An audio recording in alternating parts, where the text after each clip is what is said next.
Hello, guys. Welcome back to another episode here on African Confessions. This is a narration of a message that I received. The narration of that message that I received reads like this. Hello, my brother. How are you? Can you please post my story as anonymous? Me and my husband, we really had a very big wedding, even though we were so poor. After me and my husband had a very big wedding in our church, we then started staying in a one room. Whilst we were staying in that one room, one night when I woke up, I then found out my husband doing such a strange and a scary thing. What my husband was doing is that he would take, there are those hunting knives, whereby those hunting knives that have a wooden casing whereby the blade will go into that wooden casing. That is what my husband was holding is in his hands. And when I woke up, I was really scared. I thought that maybe the spirit of killing people had entered into my husband's heart. And when he saw that I had sworn, and when my husband realized that I was watching him as he was placing that knife underneath his pillow, that was when he said, "My wife, please do not be afraid." And I said, "What are you trying to do? Are you trying to kill me, my husband?" Then he said, "No, I do not want to kill you, but there is a secret that I have been holding in my heart.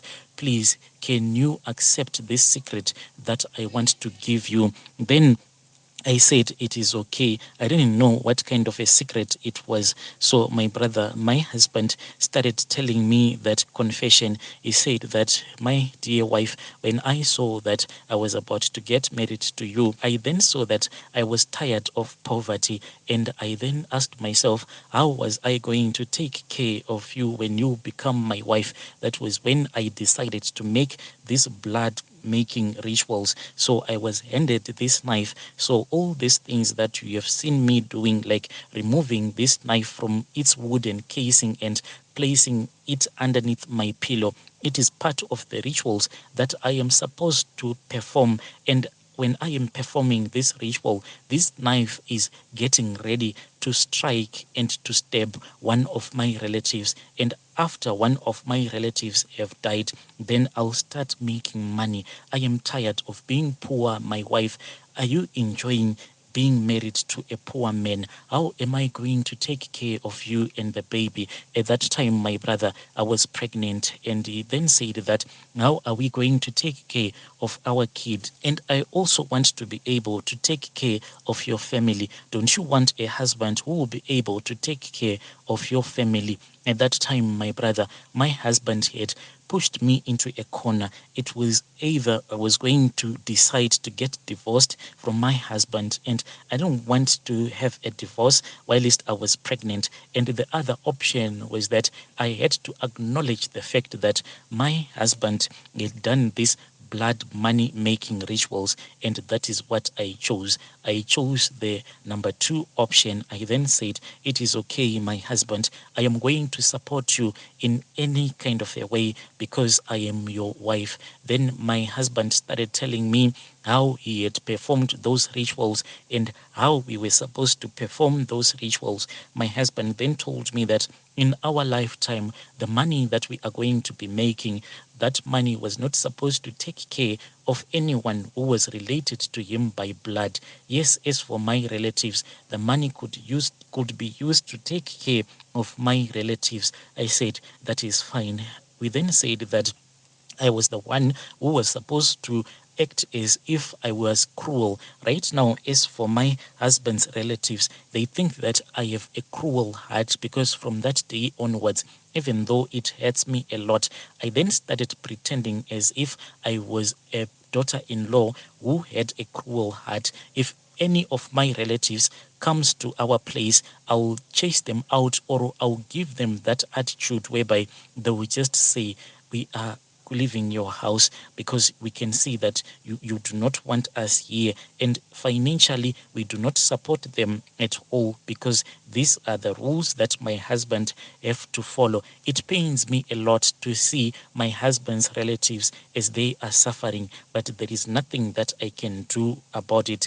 I chose to be called a daughter-in-law who is very cruel so that I can protect all of those rituals that my husband did. The other thing is that after my husband's brother had passed away, then my husband told me that we were not supposed to go and attend his funeral, because if we were going to attend the funeral, then me and my husband, we will be breaking those rituals. So when people from the village told us that my husband's elder brother, he had passed away, we then told them that we were going to come so as to attend their funeral. But my brother, we were just lying. After that, we then called them back and we told them that unfortunately we had been running around and we could not even manage to find money so that we can buy a bus ticket to go back to the village, and they believed us. And the only reason why we were lying to them, it was because my husband's elder brother, he was the one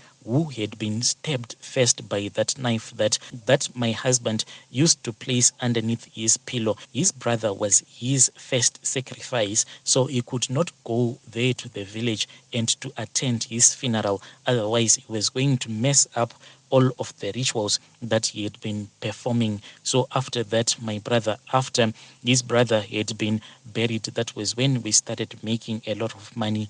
Yes, my brother, we have made a lot of money, and I guarantee you that the money that my husband has made, it is quite a lot, but it saddens me a lot because all of this money that my husband has made, it is nothing but blood money, and it pains me a lot because whenever I see my husband's relatives, when they look at me, they think that I am the one who has a cruel heart. But what happened is that, my brother, it was a sacrifice, it was a decision that I had to take so that I can stick to the rituals that my husband had to perform. They just think that I am a daughter-in-law who is very cruel, but deep down in my heart, I am a nice person. But even though I am a nice person, I cannot assist them in any kind of a way. If I try to assist them, then this hunting knife, it is going to turn around and it is going to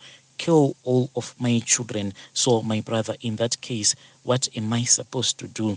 Should I choose my husband's relatives over my own children? I think that any woman who is out there will know better that you cannot and you can never choose your husband's relatives over the safety of your own children. So what I am doing is that I am protecting my own marriage. I am protecting the rituals that my husband went and did, as well as protecting the safety of my own children. But it pains me. I regret that decision that I took so many years ago, but it is what it is. We are enjoying the blood money that my husband went and did.